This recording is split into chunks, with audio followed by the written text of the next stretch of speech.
Bonjour chers élèves, j'espère que vous allez bien, j'espère que vous êtes en bonne santé et on commence cette leçon qui est l'une des leçons qui restent dans votre programme, le parcours.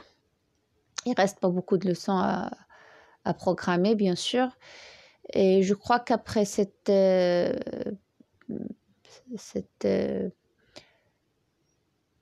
période, on va bien sûr passer au soutien et aux exercices de soutien pour vous permettre de rester toujours à niveau et ne pas vraiment perdre votre bagage linguistique bien sûr et ne pas perdre vos connaissances. Donc il reste quelques leçons programmées pour cette année que je vais vous envoyer le plus tôt possible. Et juste après, on va concentrer notre travail sur des exercices et des travaux dirigés pour vous amener à garder votre niveau en français et ne pas le perdre.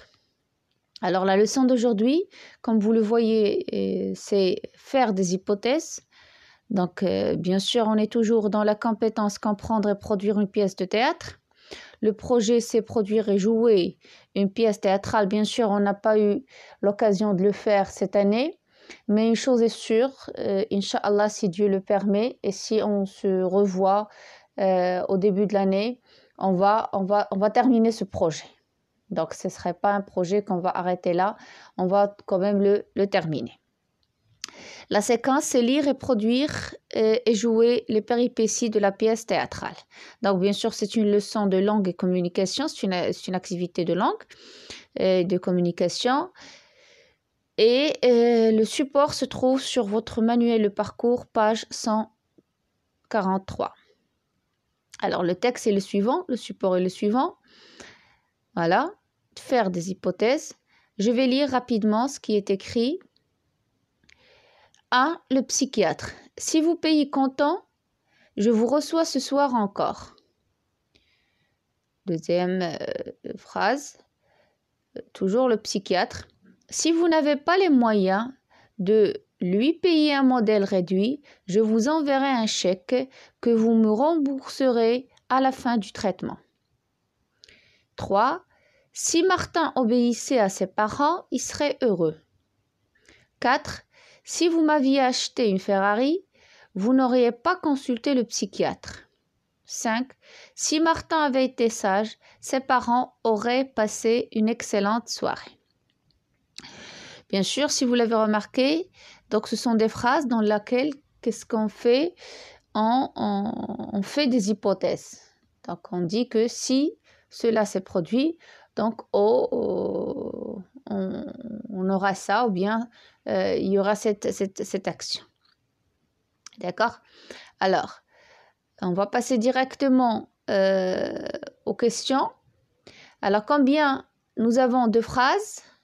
Bien sûr, nous avons 5 phrases. À qui sont les 2 premières phrases? Si on revient, voilà, donc on a 5 phrases. Voilà, on a 5 phrases. 1, 2, 3, 4, 5. Et les 2 premières phrases, il revient au psychiatre. C'est le psychiatre qui parle. Par quel mot commencent les phrases? Donc, si vous l'avez remarqué, toutes ces phrases commencent par le mot « si ». Si vous payez comptant, je vous reçois ce soir encore. Si vous n'avez pas les moyens de lui payer un modèle réduit, je vous enverrai un chèque et que vous me rembourserez à la fin du traitement. Si Martin obéissait à ses parents, il serait heureux. Si vous m'aviez acheté une Ferrari, vous n'auriez pas consulté le psychiatre. Si Martin avait été sage, ses parents auraient passé une excellente soirée. Donc, vous voyez que toutes ces 5 phrases, donc, commencent par le mot « si ». Et c'est ce mot qui permet de faire l'hypothèse. Si on veut faire une hypothèse, il y a toujours le « si » qui s'impose. Ce petit mot qui s'impose pour pouvoir le faire. Bien sûr, avec « si », il y a d'autres changements qui arrivent. Alors, dans la phrase 1, qui parle? Donc, dans la phrase 1, c'est le psychiatre. À qui? On comprend que c'est aux parents. C'est une partie de la pièce théâtrale des parents dans l'embarras qu'on n'a pas eu malheureusement l'occasion de lire. Elle est programmée dans votre dans votre manuel. Alors, donc, le psychiatre, dans la première, deuxième phrase, il parle aux parents de Martin. Alors, de quoi? Donc, il parle à propos du paiement de leur visite médicale. Donc, les parents, lorsque l'enfant leur a demandé de lui acheter une Ferrari, donc, ils avaient comme solution de l'emmener chez un psychiatre parce que ce n'était pas normal pour eux. Et voilà. À partir de la phrase 1, complétez le tableau suivant. Phrase principale, phrase subordonnée, conjonction et temps et mode. Donc, dans la phrase principale, on a toute la phrase si vous payez comptant, je vous reçois ce soir encore. Donc, la phrase principale, c'est je vous reçois ce soir encore. La phrase subordonnée, bien sûr, ici, c'est une subordonnée conditionnelle qui est liée à une condition, d'accord? La phrase subordonnée, c'est vous payez comptant. Donc, quand est-ce que je vais vous recevoir? Si vous payez comptant. Donc, c'est attaché. Donc, la principale, c'est je vous reçois ce soir encore. Et la subordonnée, c'est vous payez comptant. Donc, quelle est la conjonction de subordination employée? C'est si, d'accord? Et le mode et le temps, bien sûr, on a ici si présent et présent. Donc, lorsque je mets la phrase avec si, donc lorsque la subordonnée avec si, le verbe de la subordonnée, de la phrase subordonnée avec la conjonction si est au présent, le second verbe se met au présent, voire même au futur. Il y a une autre règle, c'est qu'il se met au futur. On va le voir.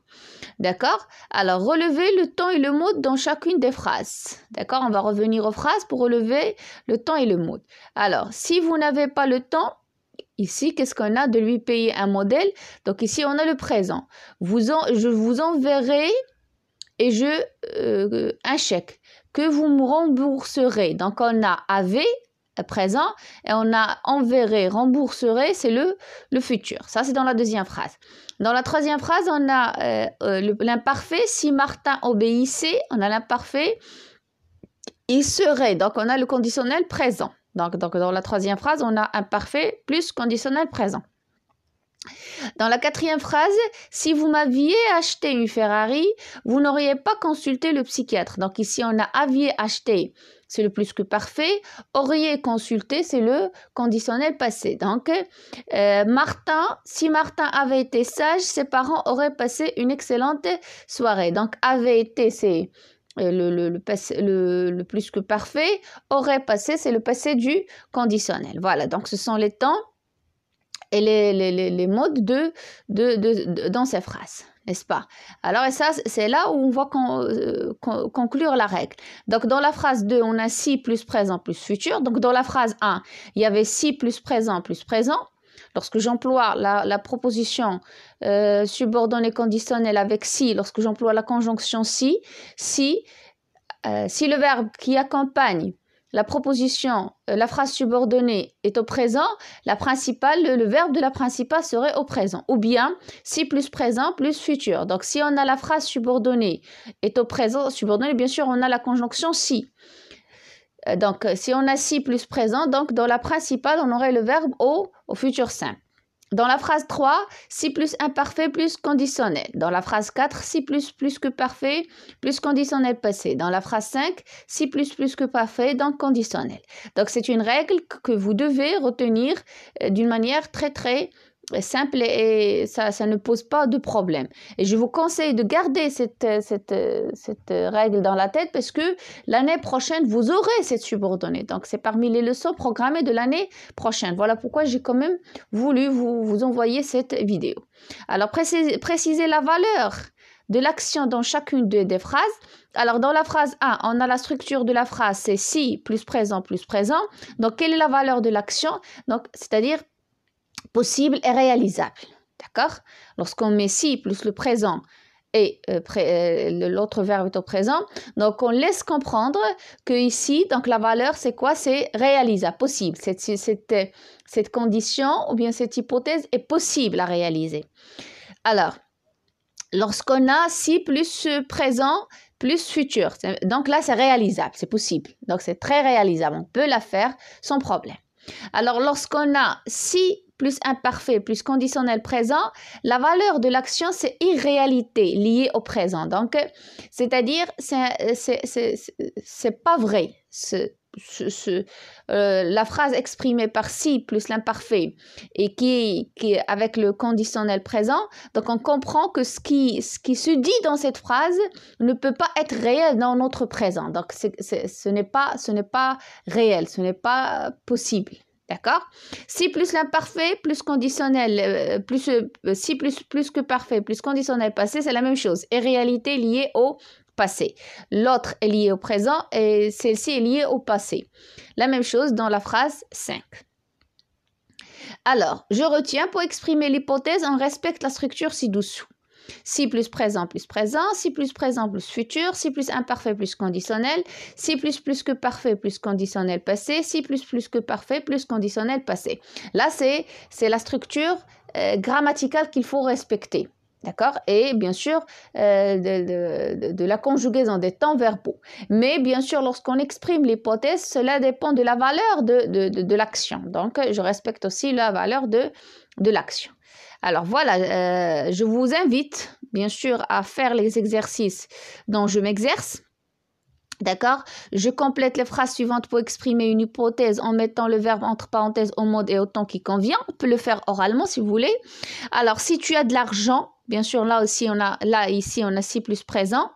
Donc, tu accompagneras les amis au cinéma. On va mettre accompagner au futur. S'il n'était pas malade, donc si plus imparfait, automatiquement, il participerait avec AIT, donc conditionnel présent. S'il n'avait pas plu, donc avait plu, donc le plus que parfait, donc vous auriez organisé la fête dans le jardin. Vous auriez organisé, donc passé du conditionnel.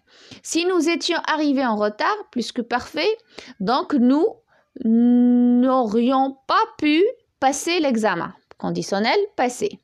S'il n'était pas ivre, donc l'imparfait, il ne se bagarrerait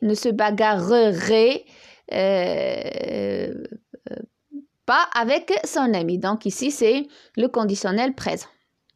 Et bien sûr, je construis des phrases hypothétiques à partir de la situation suivante. Donc, vous avez la situation. Donc, Mohamed n'a pas téléphoné. Il n'a pas été informé sur son dossier. D'accord? Donc, si Mohamed n'a pas téléphoné, il ne sera pas informé sur son dossier. D'accord? Samir et Sarah ont des caries dentaires. Ils mangent trop de chocolat.